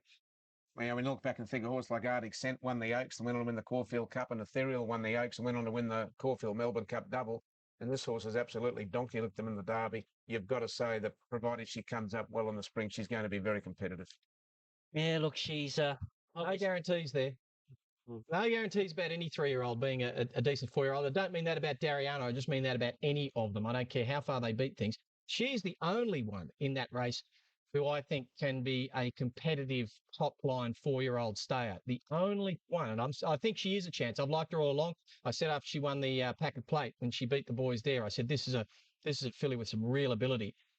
But the rest of them, I think you can draw a big line across the track about 4 lengths behind her, and anything that finish behind that, don't worry about it. Yeah, look, she's obviously an outstanding filly. In saying that, I don't think there's much between first and second horses here, although the margin here is dominant. I think the thing with Dariana, she's the chink in her armour is she's got to have it rock hard. She needs good track. She's hopeless on wet. Where Kaczynski he didn't flatten out on the hard track. He might need it wet. So it all comes down to track conditions with first and second here. I think they're both very, very promising stayers. And I'm not giving up on Kaczynski next preparation. I think we've got to give the stewards a rap, the Queensland stewards. Well, she'd never done that. You feature race anywhere in Australia today. It's the Amy Stradbroke Handicap, one of the famous sprints anywhere in the country, a much sought-after race this year for $1 million in prize money. Who've Got You comes in as a rating special. Those 3-year-olds in there. Melito and also Latin News with very, very little weight on their backs. Who've Got You at $3.50. Say the first markets have been posted on track. Definitely 14 minutes out. $3.60 is the price he's collared. And Melito's well in commission at $6. And then we'll scroll over to Latin News in just... He's currently on course 360, and we're 4 minutes out from the big Group 1 Stradbroke. Rich, runners are in the yard for the final race here. Group 1, Amy Stradbroke, the favourites Who Got You, $3.60 into $3.50. Latin News, the first emergency, gaining a run at $6, and Catapult. They're racing in the Stradbroke, and Who Got You didn't jump at all. He went straight back to the tail of the field, and the first to come out of the gates was beaten from the outside with Mick Mac, and they're going to run to the lead together. King Mufasa is going to be third, but wide. Latin News pinged out fourth and culminates going up on the inside. Black Piranha's improving, and Catapulters going up with Shell Scrape on the outside. Then Melito, Graceful Anna, followed by Russeting. Further back on the field, then came Phil and Ready, followed by Ghetto Blaster, Who Got You's a long way back, then Red Lord. Mr. Baritone's a mile back with Hortensia and Albert the Fat. They're by the 800 in the Stradbroke, and King Mufasa led beated. Catapulted up to third from Micmac and Latin News, and a close fifth, and they're followed by Shell Scrape. Russeting is wide, Melito between runners, culminate on the fence, and then Graceful Anna, followed by Phil and Ready. Who Got You and Black Piranha wide from Hortensia. Ghetto Blaster, followed by Red Lord, Albert the Fat, Mr. Baritone. Into the straight, King Mufasa led at the 400 from Beat It. Here's Latin News and Catapulted. They're making their runs together. Melito sprinting quickly, followed by Shell Scrape and Who Got You. They get to the 200. Beat It on the outside, just in front of King Mufasa. Micmac getting in the clear. Melito, Black Piranha's coming from the back. Beat It, King Mufasa, Micmac, Melito, and Black Piranha's flashing down the outside. They hit the line. Oh, Maybe Black Piranha. Maybe Black Piranha from either Melito, Mick Mac or Breeded. Oh, it's a big finish in the Stratty. Culminator, Mr. Baritone behind them from Albert the Fat, Graceful Anna. They're followed then by King Mufasa. Latin News didn't finish it off, and then came Shell Scrape, Red Lord, Ghetto Blaster. Russeting, Who Begot You's run second last, and Hortensia's run last. Oh, did he get up, Black Piranha? He's going to get the stride in. He will. He'll get up on the outside. Black Piranha to win his second consecutive Stradbroke handicap. He's arrived in the last bound for Nash Rawiller.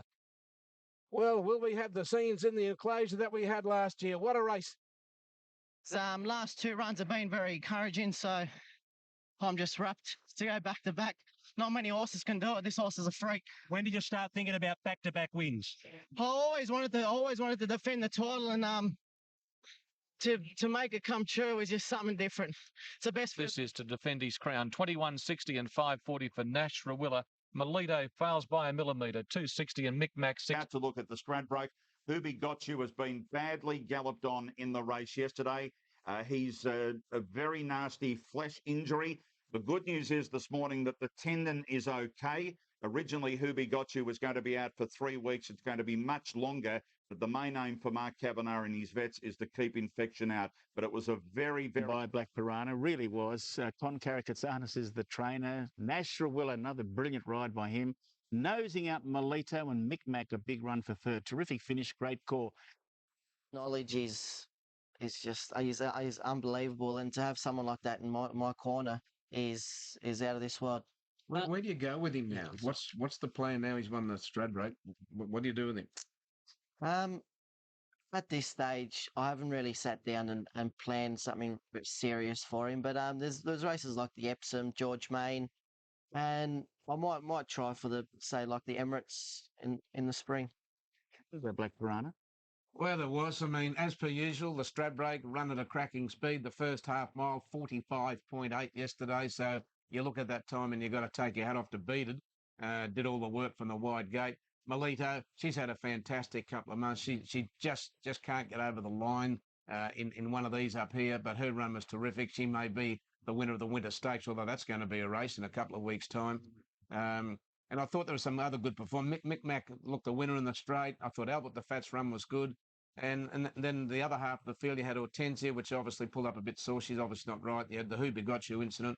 And those two never really figured in the heavily back, catapulted. I think it was probably just a bit tough. And once again, no horse has ever won the QTC Cup in the Stradbroke. And Latin News had the run of the race. Yeah, Latin News. Yeah, well, he was disappointed. Race, but all in all, the winner was the best run in the race. When he was fanned out with those two other chances, he was the only survivor that hit the line. It was an incredible performance. He got speared off a little bit here by Who Begot well, he's You. with Hortensia and Who Begot You. They finished back with the cap catchers, and he finishes off on his own out wide there. You can't take anything away from him. When you look at Beat It there, it was a good run. She's had an enormous preparation. She has. She's been up forever, and you just have to give her all. She's only a little thing, but she's all hearted. She's a classic case of an informed mare. Yep. Last race lining up now for the big program at Eagle Farm. So let's have a look at the betting there. I can tell you what's going on track. And looking down the board now, we've got, let me have a look here. We'll find it. Carrara at $5.50 into $5 on course. Rothsay $1.90, $1.85 now, $1.90. Pastor Leafton, 1, 15 carat, 18 to 21. War Ends, 11 into 750. Lene, 12. Ever Ready to Dance, 14. All of the others are at a pretty big price. Miss With Attitude, 26. Deer Valley, 26. Swiss Rose, 31. Numbers of 7, 8 and 1. Rothsay, well, he's the get-out horse for the punters in the last race at Eagle Farm. It's the Queensland Guineas on a great day of racing and a great day's calling from... They stand. Now they're right.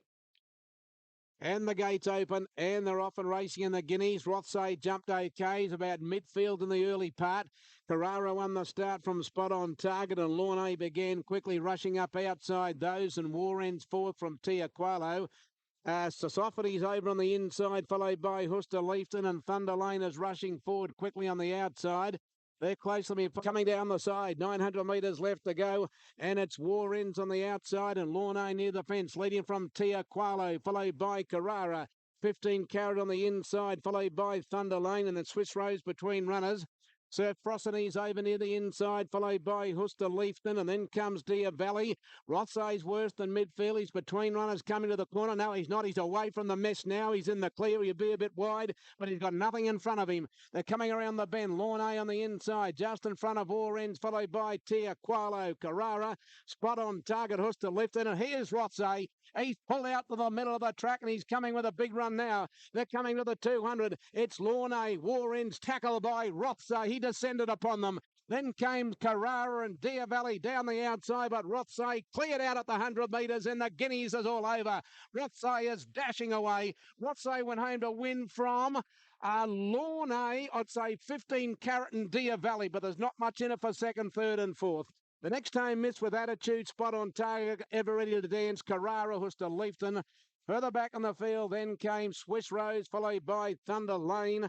The next time in the race, rambling on, never got into it. Either did Sir Frosini, who's a long way back, and then came ever ready to dance, Tia Qualo. And the last couple over the line were Irish Dream and Human Nugget. Good things home in the last. The good things home in the last. He just dashed away from them, and he won as most expect that he would. Now, second, third and fourth is Hellish. Australia's best callers in Alan Thomas getting the program finished up there with a very promising horse in Rothsay. And if you're betting in the run, Shane Templeton coming down the side of the track, he was just always going to win. Quite an exciting horse when he matures and comes back next year in the spring, and was booked to go to the paddock tomorrow, and I think he's a very nice horse. What sort of races can you target with him? Yeah, well done, Gerald. That's my target with him next year. This time next year, be at Ascot with him, trying those mile races that Starcraft won. Yeah, well done, Gerald. He's a great trainer. Blake Shen, the jockey, of course. And what a way to wind up the carnival, Al. Well, it was, and the punters needed it. And I mean, the thing about Shin, he had one game plan in the race, and he executed it to a nice. He just stayed a strife. He was on the best horse in the race. He knew that.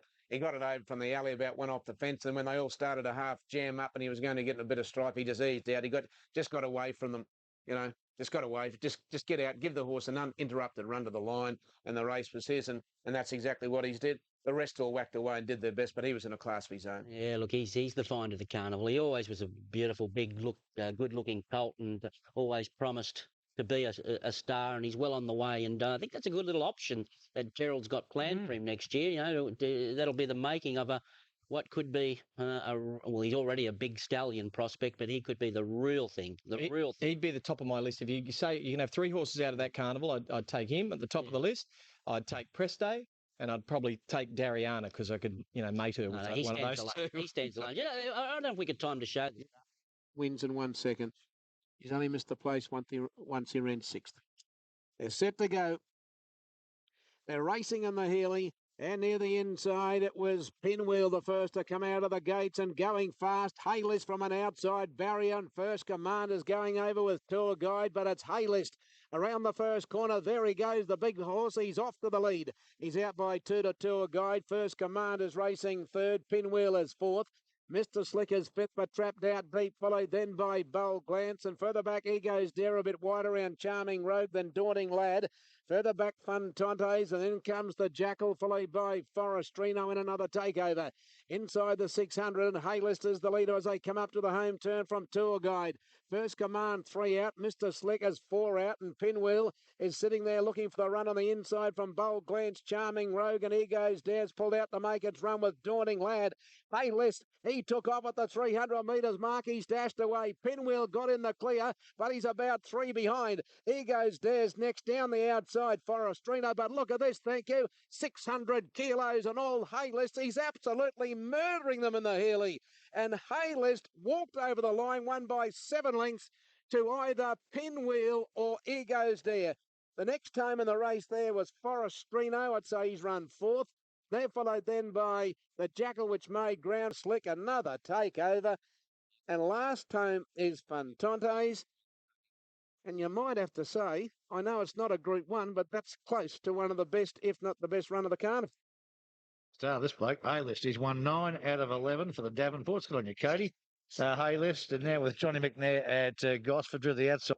John McNair's about to walk down the stairs. Now, that is some training performance to float the horse. Exciting, Greg. And I did say to Liz and Terry not long before the race, I think probably January, February next year, I may only be training one horse to a degree.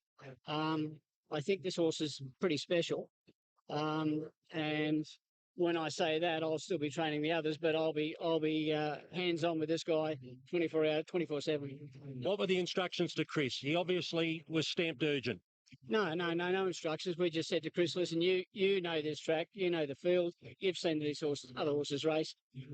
There's no point in me telling you what to do. You'll decide after they've gone 50 yards whether the horse looked to be travelling very comfortably.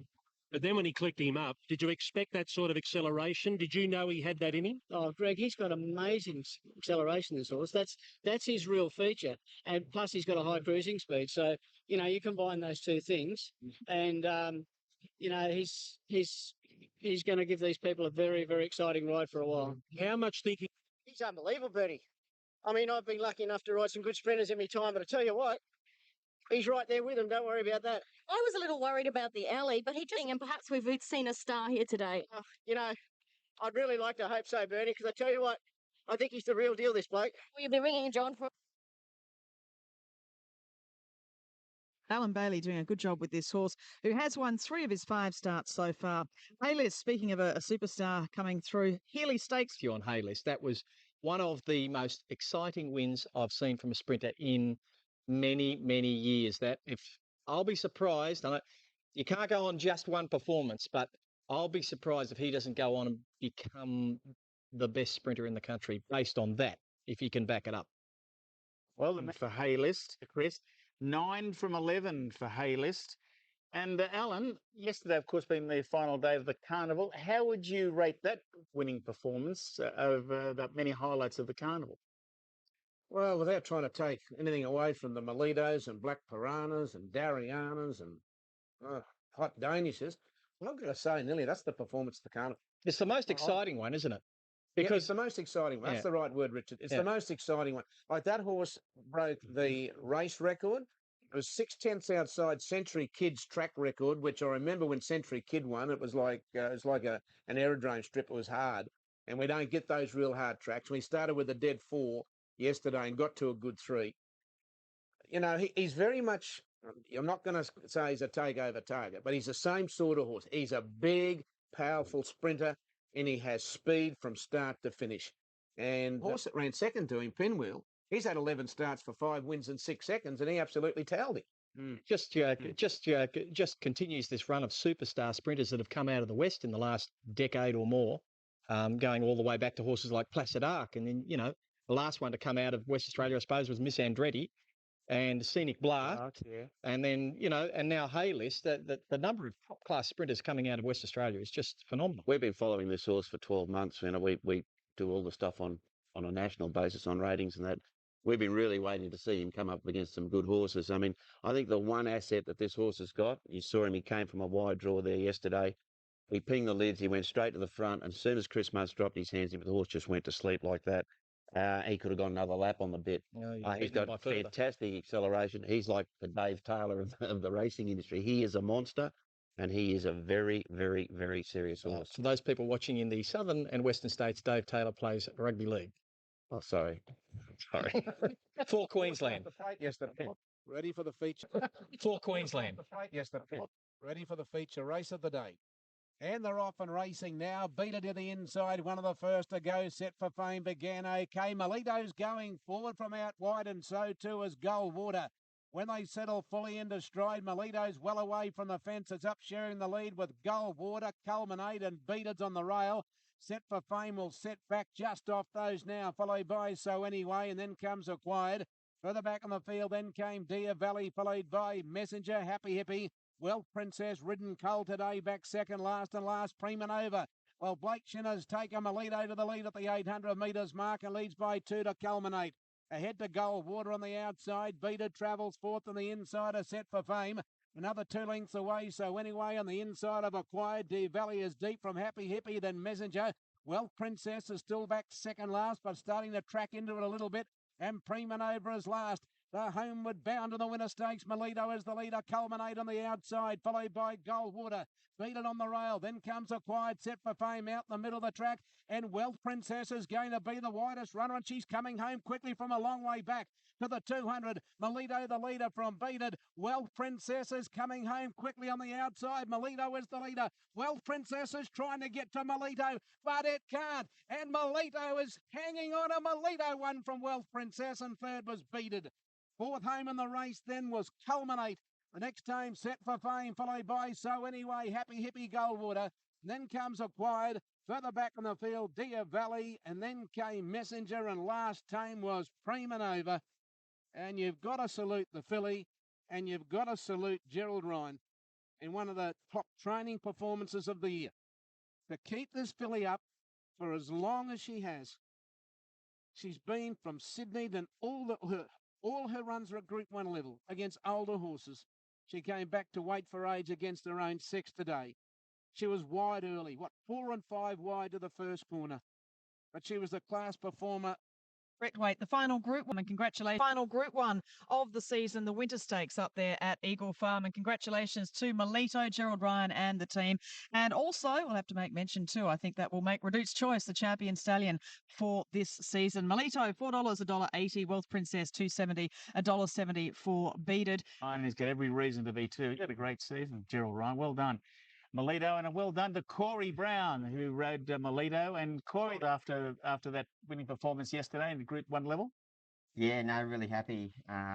Obviously to get back on Melito to start with, finished a close second in the Stradbroke Honour, and she was good enough yesterday to pick up the Group 1. It was great.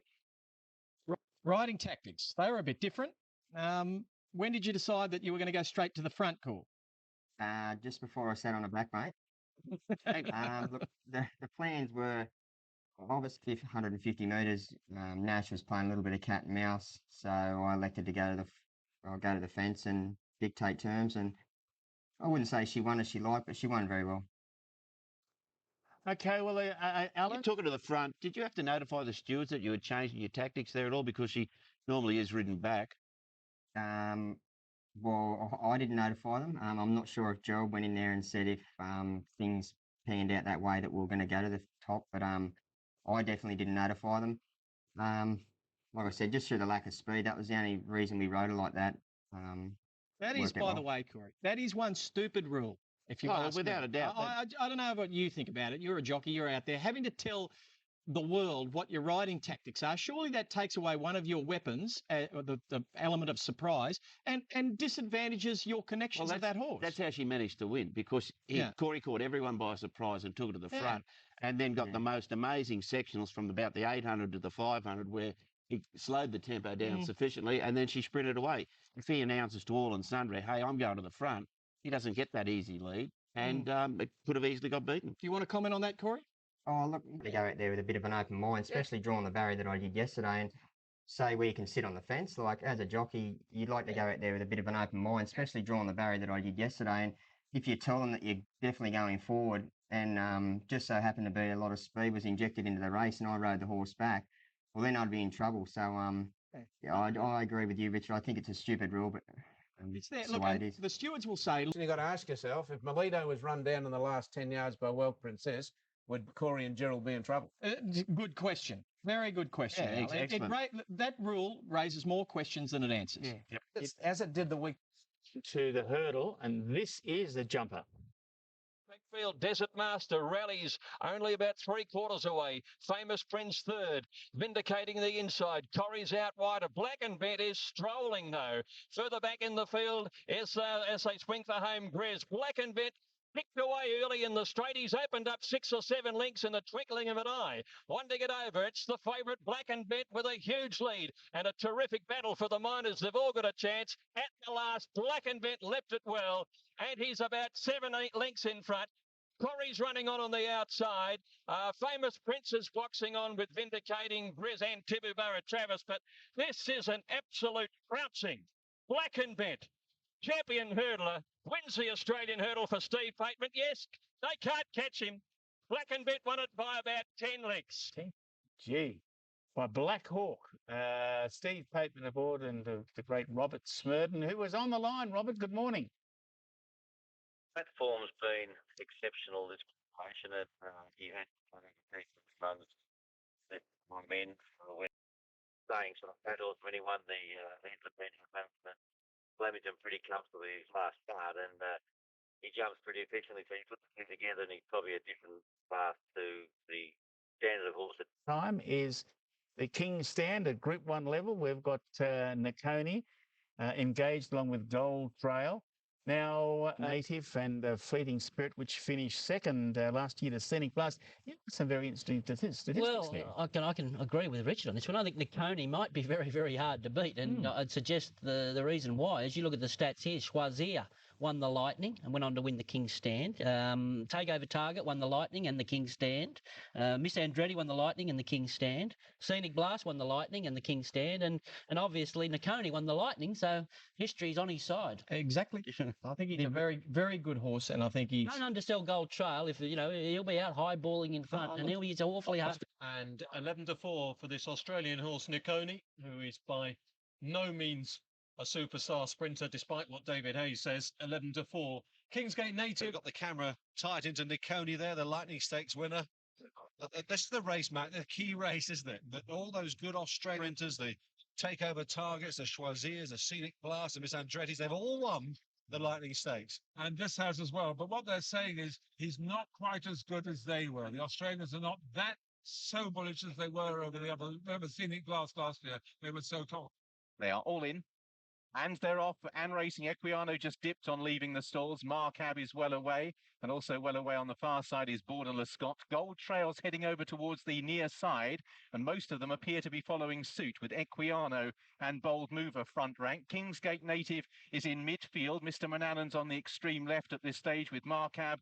Borderless Scott also with Total Gallery. Nakoni well back in the field at this stage with Blue Jack as Equiano leads the pushed along Bold Mover towards halfway. Gold Trail's ridden along. Marcab out in the centre. Kingsgate Native are more proper. Nakoni switching towards the near side as they race with a furlong and a half to go. Equiano, Bold Mover in second place. Then Marcab. Kingsgate Native towards the centre. Nakoni is beginning to stay on, but it's Equiano, the winner a couple of years ago, who still leads the King's Stand from Marcab. Then Bold Mover running a mighty race behind these. Borderless Scott. It's Equiano ridden out. He's going to repeat the success of 2 years ago. Equiano beat Marcab. Borderless Scott. Nakoni was fourth. Massive run. Bold Mover in fifth, and then Kingsgate Native. No, dual King's Stand winner has done it again. He won it back in 2008. He lost his way completely. It's the Ascot Gold Cup. A new Melbourne Cup contender emerged when Rite of Passage, trained by Dermot Weld, succeeded where Vintage Crop, Vinnie Rowe and Media Puzzle had all previously failed. In winning the 2.5 mile test of endurance, Rite of Passage also broke the track record. Technically, right up door tonight. Rite of Passage and Pat Mellon. That's the Gold Cup. Feet league of Aquarius. Dermot Weld, who also trains one of the early favourites for the Melbourne Cup in Profound Beauty, was philosophical about the chances of Rite of Passage in the race that stops our nation.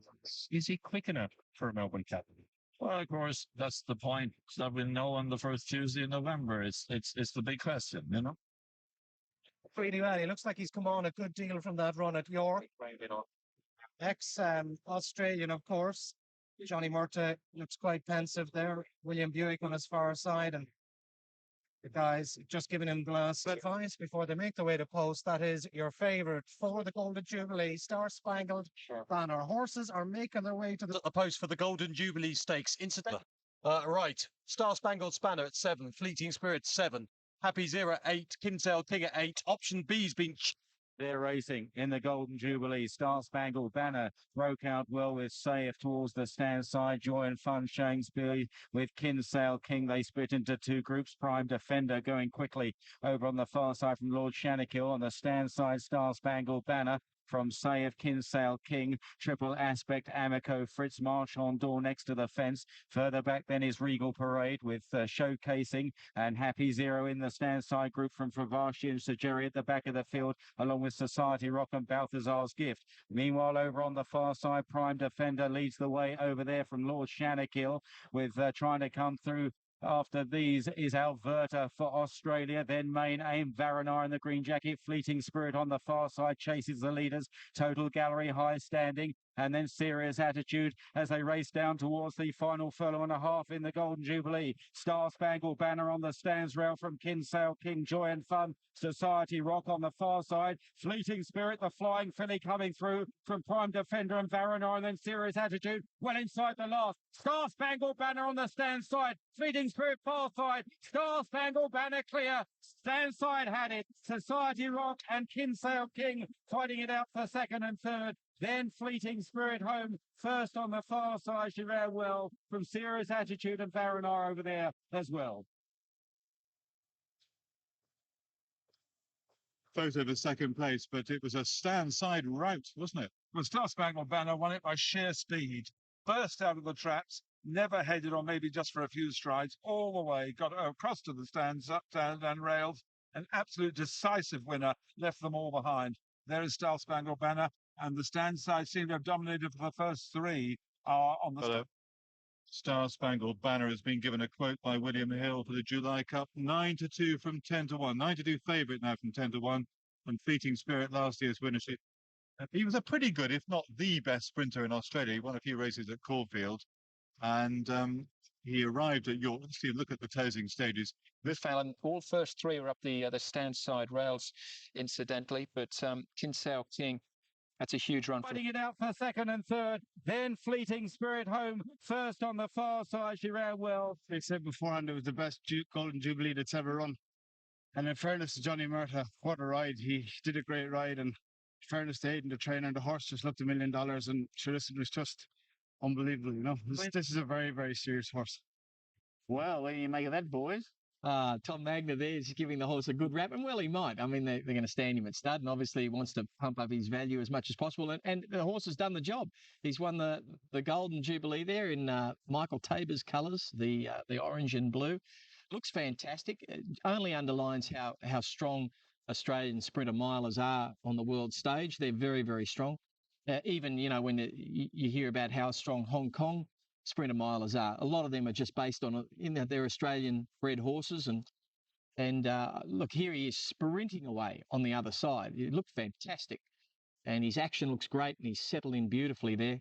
Look, they took the punt. They paid big money for this horse, and it's paid off. Well done. Shades of Choisy came down the outside like that, didn't it? I remember which side he came on, but he came down the grandstand. That was as good a win as Choisy is. Yeah. Anyhow, so there you go. Well, early this morning here on Sky Racing, we showed you the Curra Cup, but for those that didn't get up, let's have a look at the concluding stages. A lot of attention on Dermot Well's mare, Profound Beauty, in the red cap. Could she be running in the Melbourne Cup? Here are the final stages. Coming there on the near side for Pat Mullen as they race inside the final 200 yards. Tactic still battling on strongly on the far side from Profound Beauty. And Tactic and Tiger Shea are going to win the At the Races Curra Cup. Turns over Profound Beauty. Roses for the lady is third, clear. Yeah, we're hearing that the track was pretty firm there for the Curra Cup, and I guess that's a long-term concern for Dermot Well and the owners of Profound Beauty if she did come for this year's Melbourne Cup. While overseas, Alverta is... Prestigious July Cup at Newmarket. Another Australian horse, Alverta, was third. Star Spangled Banner on the far side of Equiano. Star Spangled Banner digging in here to win the July Cup. Last month, Star Spangled Bates in Townsville, winning the prestigious July Cup at Newmarket. Another Australian horse, Alverta, was third. Star Spangled Banner on the far side of Equiano. Star Spangled Banner digging in here to win the July Cup. Last month, Star Spangled Banner won the King's Stand Stakes at Royal Ascot. And up in the V8s in Townsville, winning the prestigious July Cup at Newmarket. Another Australian horse, Alverta, was third. Star Spangled Banner on the far side of Equiano. Star Spangled Banner digging in here to win the July Cup. Last month, Star Spangled Banner won the King's Stand Stakes at Royal Ascot. And before I go, Joe, Nick Reba